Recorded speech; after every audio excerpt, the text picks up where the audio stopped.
Hey everybody, it's Philip Bradley here from Gigo.com. I am really pleased today to have Mr. Mark Loeffler on the phone with us today. Mark is going through an absolutely unbelievable growth with his lease-to-own blueprint that he's developed.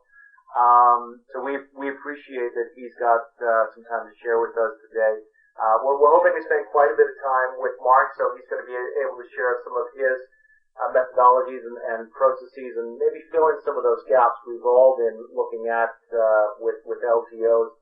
I've known Mark now for I think for about 18 months, maybe close to 2 years. I was doing a presentation at a real estate association a couple of years ago, and this guy introduced himself to me as Mark Loeffler, and he was telling me about doing lease-to-owns, and then I think subsequently after that we had a lunch where he was telling me about this amazing program, this blueprint for a fairly unique lease-to-own program that he was putting together, and I listened with great interest and thought, wow, this guy's got his stuff together. It's really, really cool, the development and success Mark had. Mark has been dubbed the versatile investor, which I think is a very apt title by the Canadian Real Estate Magazine. He's really extensive in the real estate marketplace with over 20 properties Canada-wide. And the blueprint that he's developed for this unique strategy behind lease-to-owns is absolutely fantastic. I'm hoping to learn a little bit more about it as well, Mark. As you know, I'm taking your training course in the next little while. By the time people hear this, that training course will have happened, but I'm sure with the success of that one, you'll be bouncing to do more. And Mark is a well-rounded guy. He's not just an amazingly successful real estate investor for the last 5 years, but also he's got his priorities straight, and that he's a husband and father. He's got his credentials both academically and professionally. I believe you're a graduate of the University of Western Ontario Economics, and also has his business awards as well with a Real Estate Investment Network Top 10 member 2007 and then 2008. So, Mark has definitely got his accreditations there. So, without rambling on too much more, I just want to turn it over to Mark, and I've got a couple of questions that I'm sure our listeners and our students are going to be dying to hear you answer for us. So, Mark, are you there? Yep, I'm here, Philip. Great. Hey, listen, again, thanks very much for joining us today. I know you're an incredibly busy guy, and it's nice to actually meet someone who's busier than me in this marketplace. So we sincerely appreciate you spending your time. So, Mark, I guess for the people out there, there's really two kind of groups that will be listening to this.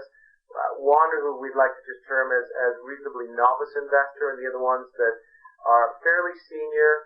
They may have done one or two LTOs, but just kind of fallen into them. Maybe you could just, spend some time and describe to us what is a lease to own, and maybe what the benefits for the renters are, and also the benefits for the investor as well. Phil, thank you once again for having me. So a lease to own, just in general purposes, is a basic lease with an option to purchase that property in a number of years' time. For an investor, the benefits are that you have a fixed exit strategy and you have an increase in cash flow while you have a decrease in the maintenance that you need to provide on the property. As the tenant takes care of all upgrades and maintenance, pays all the bills, all the investor does is cash the checks and ensure that tenant is improving their credit so they will be able to buy that property in 2 years. From a renter's perspective, this allows them to get into a house that they can buy, they can improve, allows them to win in the real estate market as well. It's really a win-win-win for everybody involved. You said the magic words there in positive cash flow, and everyone loves to hear those words. Is that true with every lease to own, that there's a positive cash flow typically? And if so, what sort of percentage are we seeing there? On every lease to own, there is a positive cash flow. Depending on which strategy you're using and how you're using this program, it ranges. On our deals, we typically get between 50 to 25% cash-on-cash return per year. I know that I was helping a real estate investor out in Calgary who bought 13 properties at the top of the market in 2007, and they were all negative cash flow, $200 to $300, and they had gone down in price. So he was looking for a strategy, obviously, to either sell these or to create positive cash flow. So out of the 13, 11 of them right now in the last 4 months, he's gone from negative $400 a month on each of them to minimum of positive $200 on each property, with an option to buy it in 2 years at a certain price, which he obviously makes a little bit of money on.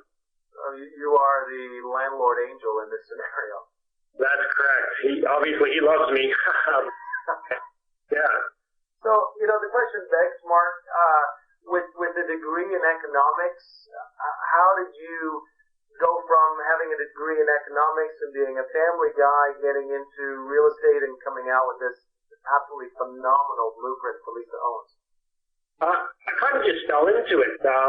We started doing some lease-to-owns just the traditional way, which was, we buy a property and we put somebody into it as a lease-to-own with a lease, and they have option to purchase from us in a couple of years.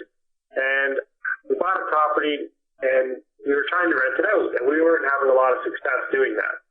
And everybody around us we were talking to was doing it in the same neighborhood, said, oh, no, we have no trouble. We have tons of people coming through. And it just got us to thinking, well, really, the problem isn't the property per se. It's the hard part is the tenant though. That's how we revolutionized our business, is to find out what the problem and what the bottleneck was the tenant. Most of us, and myself included, have always done our lease-to-owns with the house first, and then we've tried to get a tenant to go in it. I guess what you're saying is that trying to put a square peg in a round hole, you take it from the other side. That's correct. We believe our closing ratio at the end will be higher. I mean, the typical rent-to-own, you're looking probably 50% of the people buy, 50% of the people don't. But with ours, because they're actually picking out the house, they're doing the house inspection, they know exactly what they're getting into before they buy it. And if they don't want to, hey, great. There's 100 other houses that you can go buy that fit your price range, fit your need. Fantastic. So you hinted a little bit about the typical process of how you got to doing your lease-to-own. Maybe what you can do for us is step us through a typical day for Mark Loeffler, and when you get a lease-to-own applicant, what you do with them, how you have them shop the house, how you make your offer. Really step through the piecemeal part of your process, if you could. So, I mean, from step one is obviously get the tenant to contact you. It's your marketing. We use Google, GG, Craigslist, print ads, different methods to get them to contact us. Once we have them contact us and they fill out the application, the biggest thing we look for is the income. Because, I mean, if you have somebody who's making $50,000 a year wants to live in Rosedale in a $2 million house, it's not going to work. Not unless they've got a trust fund. That's correct. So that's the number one thing. We look for a 40% total debt service ratio for them to be able to purchase the house in that range they want. And if they don't have that in the price range they're looking for, we can go back to them and say, listen, before we even pull your credit, before we do anything, we think you're aiming a little high. This could be the price range you're looking in, purchase a house with us. Does that work for you? And if they say no, they eliminate themselves right away. So basically, you pre-screen their credit, and then you give them a price range that they can go shopping for. Basically, yes. Okay. What happens then? Once they're approved, and we say, yes, your credit looks good, your income looks good, great. Give us $500.